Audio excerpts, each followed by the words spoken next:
Hi and welcome back. Today I'm going to be painting this beach scene from one of my local beaches just along the coast at Cuckmere Haven in East Sussex. The inspiration to paint this came from one of the paintings in Edward Wesson, the wonderful artist Edward Wesson's autobiography, and it's his painting of Morstan Quay, Norfolk, and it reminded me of some of the photographs, such as this one here, that I took and have taken over the past couple of years of visits to one of my favourite beaches.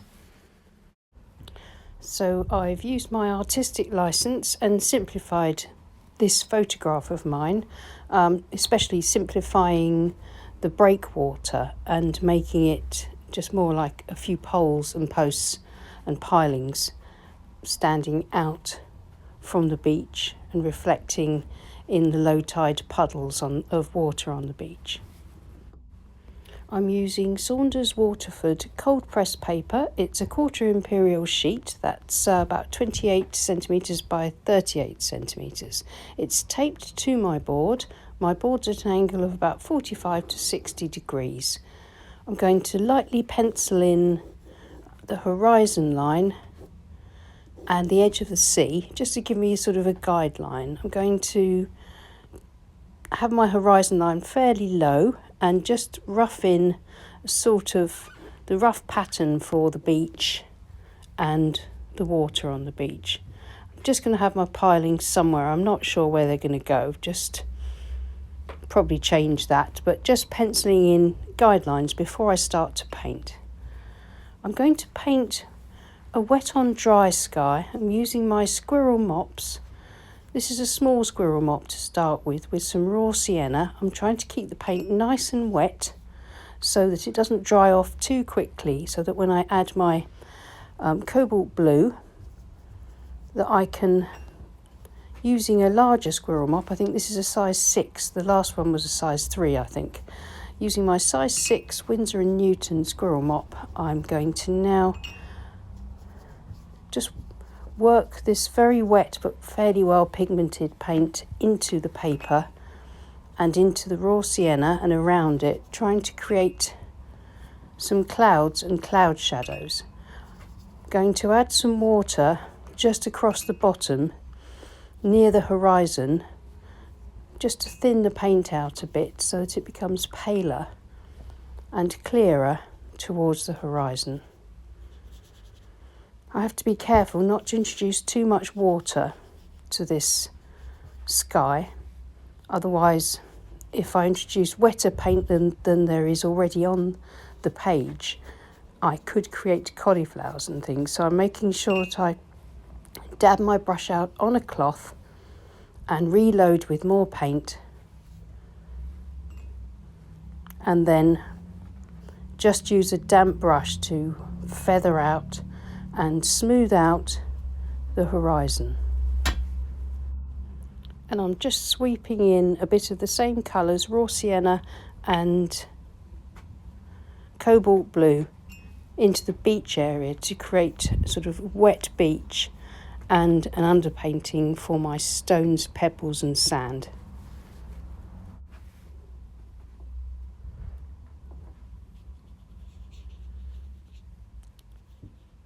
Using the smaller squirrel mop again, just going to push the raw sienna through the sky a little bit more.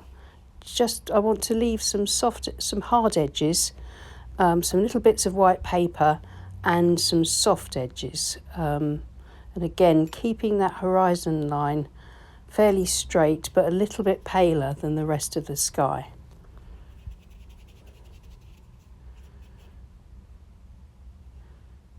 Keeping my brush fairly dry for this, and I'm just moving the paint around that's already on the page, adding a bit more into the beach.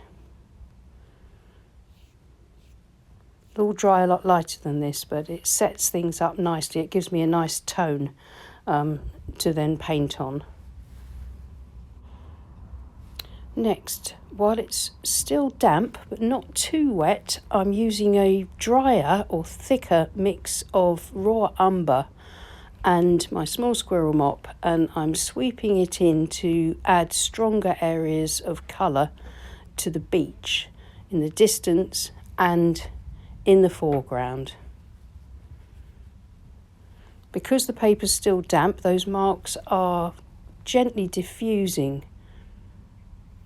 This is Payne's grey because I want to get some darks in while it's wet so that they can soften, feather and diffuse into the damp paper.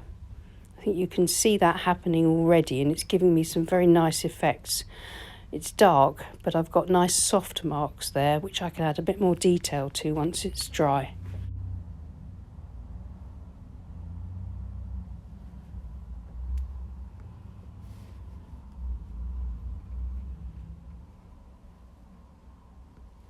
And now back again with a bit more of the raw umber, which is a lovely colour. I don't often use it, but I think it works really well here for this sort of subdued tones of this sort of flinty beach.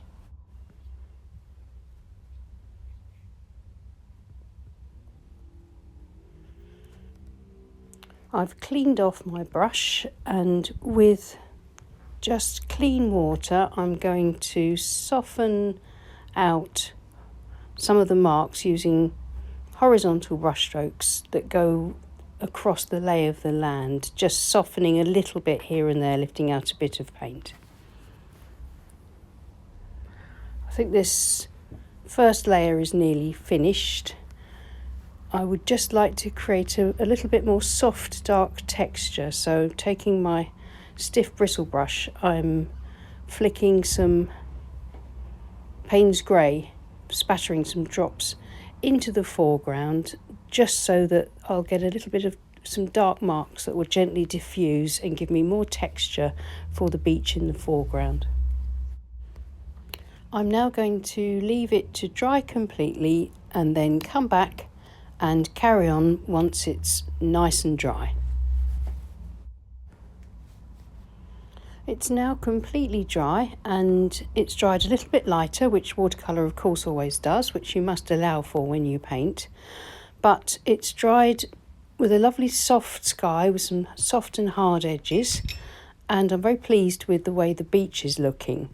I want to establish my horizon line, so I'm using my 3/4 inch flat brush and a mixture of very watery, almost just plain water, with a little dab of cobalt blue and a little dab of Payne's grey in it, and I'm very carefully dragging the flat brush across to create a horizon line. I've got my arm locked as I draw this stroke across, and I'm taking my time to make sure I get it nice and straight, and I think that's about okay. I think I need to add a little bit more Payne's grey into that mix.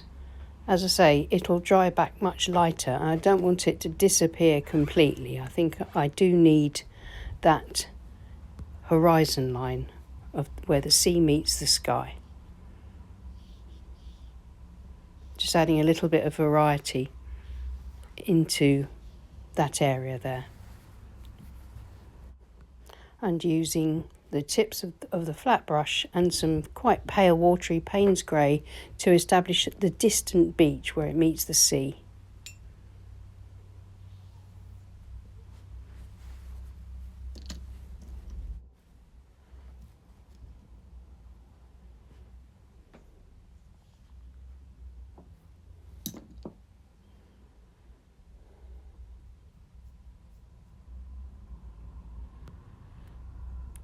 I've mixed up a richer, drier, more pigmented mixture of my raw umber, and I'm using the flat brush to sweep in narrow brush strokes across the midground to start working on some more sort of loose detail or suggestions across there.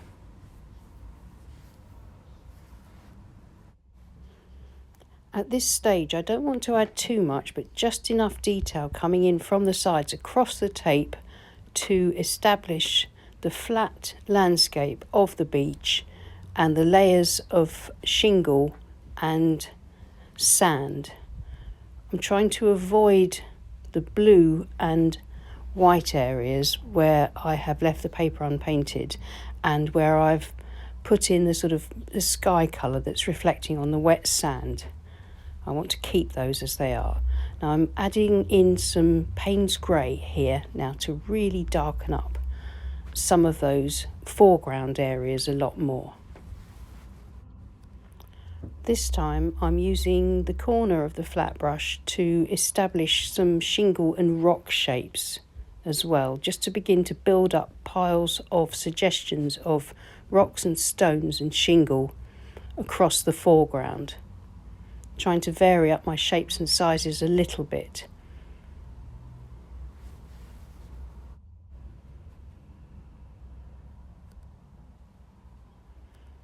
Now I've mixed some of the raw umber into the Paynes grey to produce a nice dark brown, and that gives me more variety again with my shingle and stone and pebble shapes.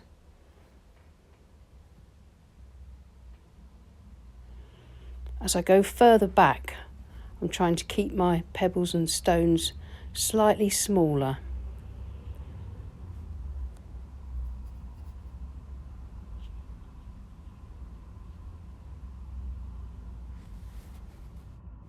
And then back to the Paynes grey for some darker shadows across the base of the rocks.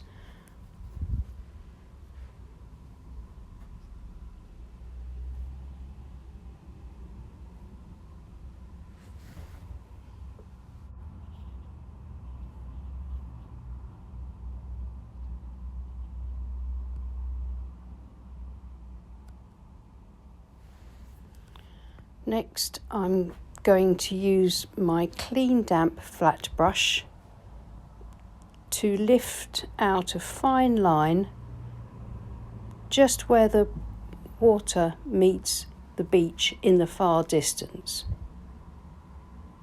Just gives me a little bit more differentiation and a few more layers of distance. And lastly, for this stage, I'm just dotting in a few very pale raw umber and very small little stone marks just in the midground. Not many. Now I'm just going to leave it to completely dry.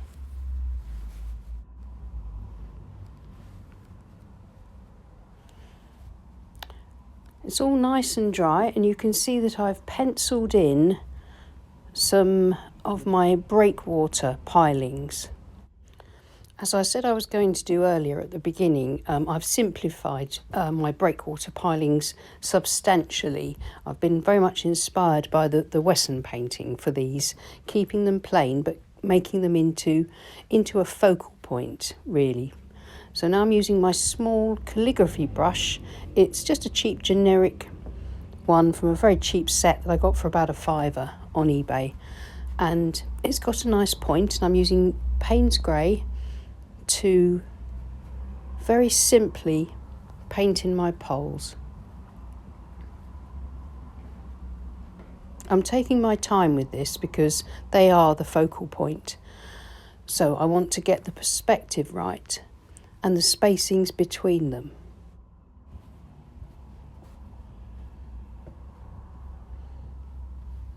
They become shorter as they go into the distance and closer together.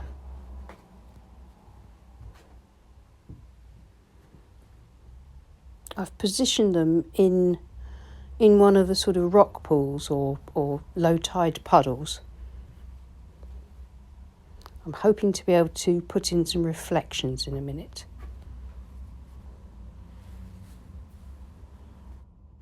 I think that's enough.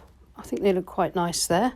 And now I'm going to reflect the pilings in the wet beach. For this I'm using the same mixture of Paynes grey, and from the base of each pile or post I'm going to just pull down a sort of wiggly line, trying to keep each one to the same size as the poles themselves.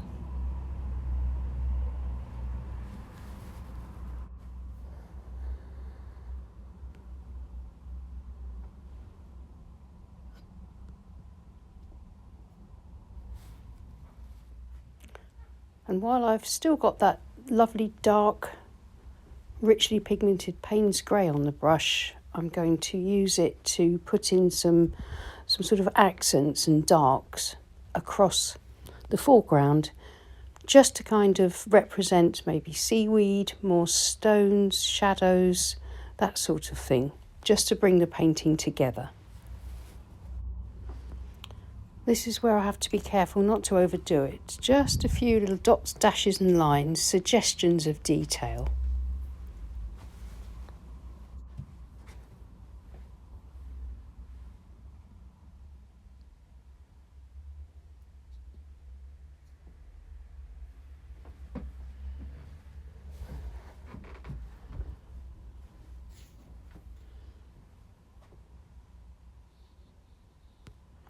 Lastly, my clean damp flat brush through the dry paint just on the edge of the water, and I'm going to lift out sort of waterline just to put a nice highlight across there, and then wipe it off with a tissue.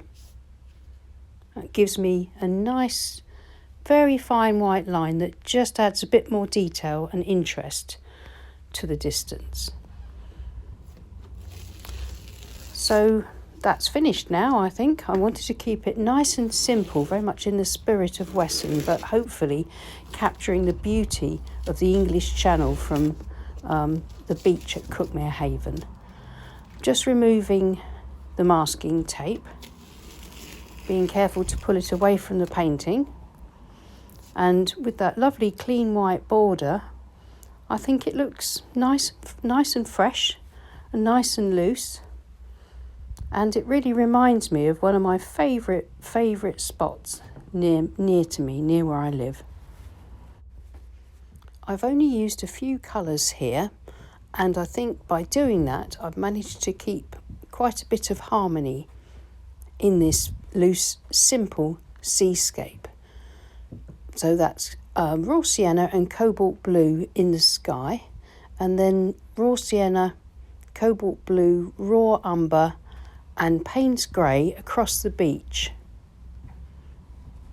and painting the sky with the squirrel mops has given me quite a nice airy, light, summery feel, just enough clouds. And I'm pleased at how effective the simplified Breakwater has turned out. Well, thanks so much for watching. Please like and subscribe if you haven't already, and thanks so much to my lovely Patreon group who support this channel. I'll see you again soon. Bye.